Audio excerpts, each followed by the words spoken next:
All right, everybody take a look up here. This is our objective. We're working on an articulation, 3 types of accents, as well as we'll put some dynamics.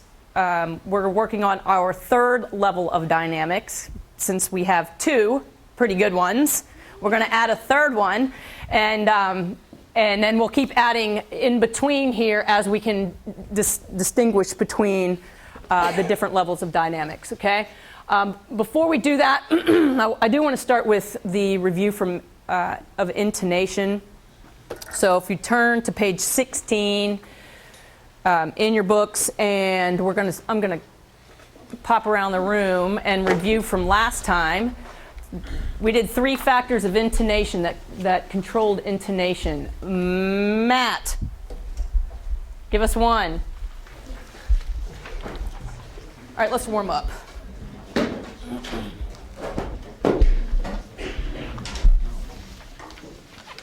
Let's start with some breathing. And listen, when we're breathing, I want you to breathe with good posture. So you're going to sit up nice and tall. Use thumb, ring finger in your belly button. Thumb right where your rib cage divides like this, splits. Now stretch your, yes, there we go. That's sitting up nice and tall. Okay, we're going to breathe 4 in, 4 out. Ready? 2, 3, and breathe in and out.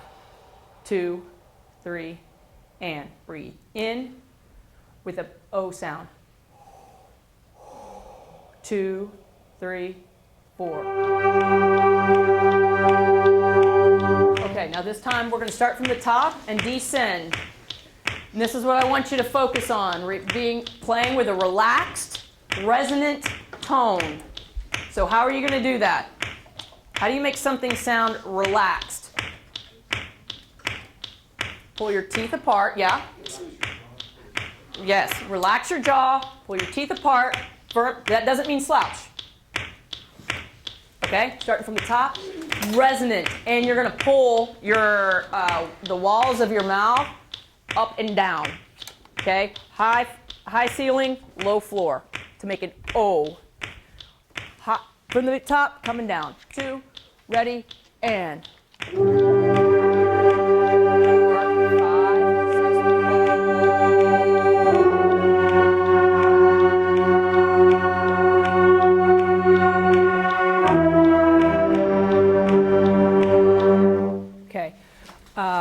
When you were warming up in your sections, think about one of the intonation issues. I'm going to go to the clarinets first. What were one of the intonation issues that you had, and the reason, or actually give us a solution as to how it can be solved for faster tuning procedure next time? Any of you? Karen? Well, like today it's cold, so whenever it's cold, you're flat, so you should know to push in more or take more mouthpiece. Or, and if you're just starting with the instrument, it's cold, right? So you're going to play flat, which what happens if you start tuning while your instrument is cold? Do you tune sharp or flat? You tune flat? No. Yeah, you got a 50-50 shot, right. Right, so if you're tuning and you're going to tune yourself sharp, because when your instrument starts to warm up, then here goes the pitch. So when you get here, which is why you need to get here as soon as possible, you have to warm the horns up, right? All right, let's go to articulation. Concert G. This is your rhythm in 3/4 time. Why are we doing 3/4 time, do you think? Yes, your music has 3/4 time in it. That's correct. And we're going to change some articulations up in order to distinguish and contrast, note different types of articulations. Okay, so this is your first one, a concert G scale.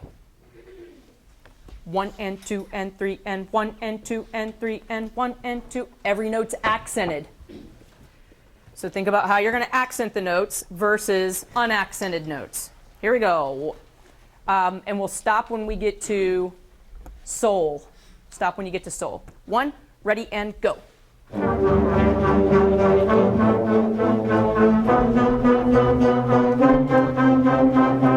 Okay.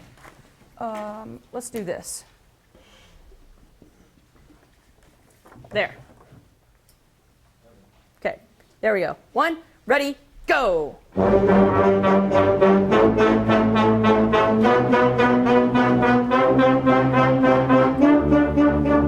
Great. Okay, so what's the difference between, and here's your essential question. What is the difference? And by the time you leave here today, you need to each be able to say what the answer to this. What is the difference between a regular accent, a capped accent, and a sforzando? You know, as far as the essential question, I just pick out, this music has all of this concept in it, and then it's drill it to death, because next time we'll come back and we'll play that same part, and I'll have to re-teach everything again. It'll be faster, they'll catch on faster. Okay? So, you just played this, but you actually played this kind of accent, as opposed to this kind of accent. So what's the difference between a regular accent and a capped accent? Adam Dowdell. A regular accent is longer. A regular accent, and how long is it? The notes touch. Full note length, okay? Full note length. These capped accents are how long? Short. Yep. Half the note, we'll put half the note value. Okay? So, what is the difference between a regular accent, a capped accent, and a sforzando, and how do you physically distinguish physically? So, you're teaching somebody who does not know how to do it. How do you change those accents? Let's go, Jade. Well, you have to control when differentiating between a capped accent and a regular accent. You would have to control where you're cutting off the note. Okay, so the note length is different, right? All right, so what do you have to do with your embouchure? Pull out Abram's Pursuit and go to measure 65. Measure 65. We're going to start this in sectionals, and these are going to be the sectionals. First group, you can go. Next group is the alto, tenor, horn, baritone group. You guys are working on your accents, especially the one on the and of 2. D, D. Okay, and the one on the and of 3. Everybody else, you're in here with me. The reason we have the sectionals to begin with is so, balance and blend is one of our skills and techniques that we have to develop, and the students need to understand, and a lot of that is from me telling them, you have this part with these folks, or first clarinet and piccolo, you're playing the same thing here, or you're playing in harmony, or you're playing, so they have to know their roles, and a lot of that comes from me telling them, because I have all their parts written in front of me. And sometimes they'll come up and check the scores themselves and see, or they'll lean over and ask or look at another player's parts to figure out who they're playing the part with. And then if it's off, then a lot of the times somebody will raise their hand and say, can we go get this real quick? And and that, I never have a problem with that. The piece Abram's Pursuit is a piece that we're going to be playing on our spring concert, which is our big showcase extravaganza. What we do on that final concert is I prepare that one piece, and then they prepare their own pieces independently. So they'll take their sections, the leaders will take their sections, and then they'll write out the theme to Frozen or whatever it is that is out right now. And or they'll write out something, and then their section will be featured playing their piece. And they learn all those concepts from, from class and learn how to, like in those centers, they learn how to run a sectional. And so the end of the year kind of caps that off. So we only play one full band piece in each of the classes, and then the rest of the time is them preparing for those others. 1, 2, 1, 2, ready, go. 1, 2, 3, and 1, 2, 1, 2, 3, and 1, 2, 1, 2, 3, and. Okay. You guys get it? Yeah. Got it? Okay, trombones, play it for me. 1, 2, 1, 2, ready, go.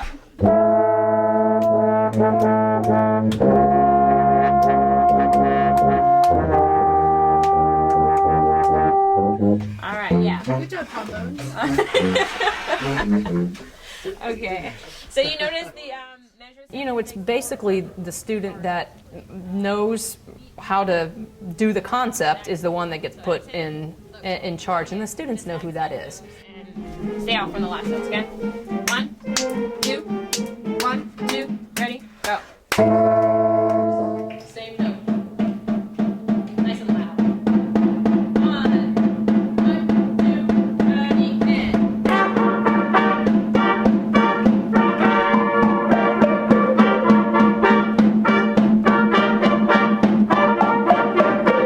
Okay, now put the notes in. Thanks, Matt. Keep doing that, please. It helps us. As written. 2, 4 bars, go. Same thing. 1, 2,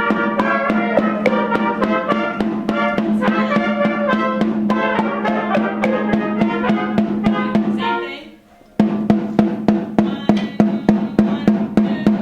and exit.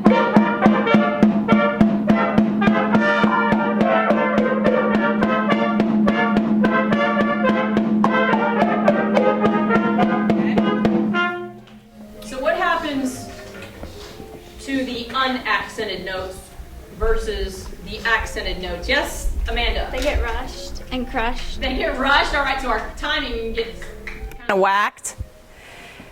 And then what happens to the volume of the unaccented notes? 65. Everybody's in. And we're going to go with Matt on eighth notes. And we're going to take it under tempo so you can focus on these accents. Here's 65. And let's play through the clarinet's worked out 94, so we're going to play that as well. If it starts getting crazy, then we'll take it as it comes. Ready? 1, 1, 2, ready?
Jump to 94. We haven't worked that part out yet. Let's go, jump to 94. This is for the second and third clarinets. Okay, just do the best you can on this part. This is for them. 1, 2, ready, go.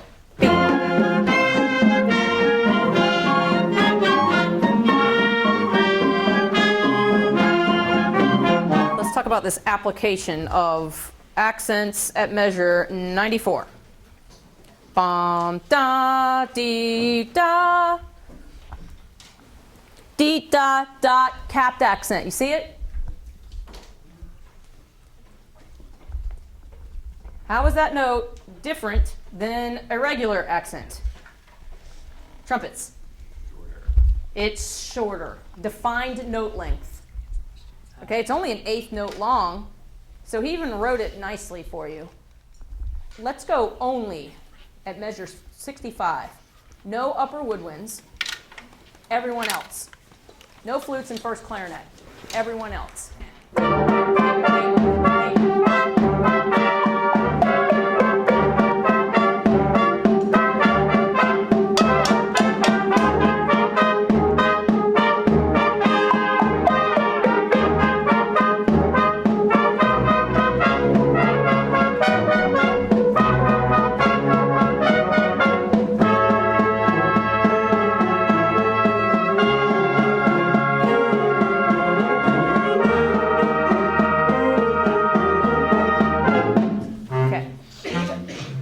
Come in, I want you to look at your parts real quick. This is the saxophone horn group. Figure out where the accents are because you're going to play only your accents. Okay, and we're going to ghost the other notes. Trumpets, mouthpieces out. We have to have a little air check. Papers in front. Whenever the sound starts getting small, this is how we're going to solve this issue. All right, ready? Your first note that you have. Move the paper. Ready? I had the trumpets take their mouthpieces out and demonstrate that they were playing with. It was more for them than it was for me because I knew what the issue was. I knew they weren't playing with the near enough air, and that's been an issue that we've had. Those students have been working on that, and so they knew what to do when they pulled the mouthpieces out, and that was just something that I heard, when they were playing. You got 1, 2. Okay, thank you. You have 2 out of 6. 1/3 of you is playing with adequate air. Gabe and Nathaniel. Good job, guys. Everyone else, inadequate air. Pull teeth apart and open this up and blow. Don't blow from here. Remember, you guys listen. It sounds like when you play that you're playing from like back here.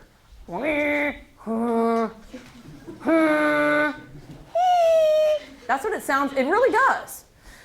It needs to sound open in order for it to resonate. It has to have a bigger. Your mouth has to have a bigger oral cavity, and then you have to press. Your air has to come from down, like deep within your bodies. I'm making that on a bumper sticker. Ready?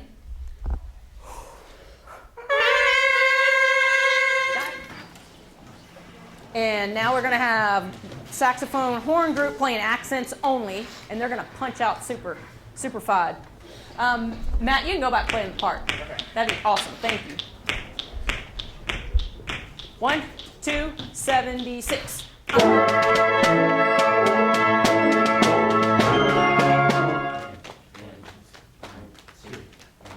Jay, this is your group. Can you please take them into the band office and so that they can know exactly where the accents are, have them clap and count. We only have like under 5 minutes. So when we were clapping it, I noticed that it's on, I think it's the second measure, so 77, or excuse me, no, it's beat 3. It's y'all want to come on, y'all want to come on like beat 4, but it's the and of 3. So it's 1 and. Does that make sense? Y'all wanting to do 1 and 4, and so that's what. The biggest challenge in as far as having the sectionals or the centers is the amount of space that we require, especially because it's sound that we're trying to hear. And there were a couple of times, we're in here, the band room, and there are folks in the surrounding rooms that are blasting through the walls, and it's an issue. It becomes an issue as to focus and concentration on the task at hand. So, space is definitely an issue. All right, so we're gonna have to start wrapping up now. We're gonna go back and play that whole thing all together with you guys in your newly found accents. Before we do that, let's revisit this essential question. On your instrument, Sam,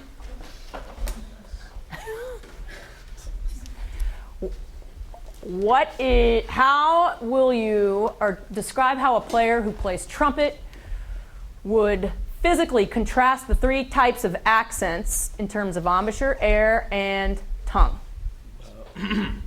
Well, with a accent, you'd use more air More air where? at the beginning of the note. At the beginning of the note, good. For a capped note, you would use your tongue and cut the note off short.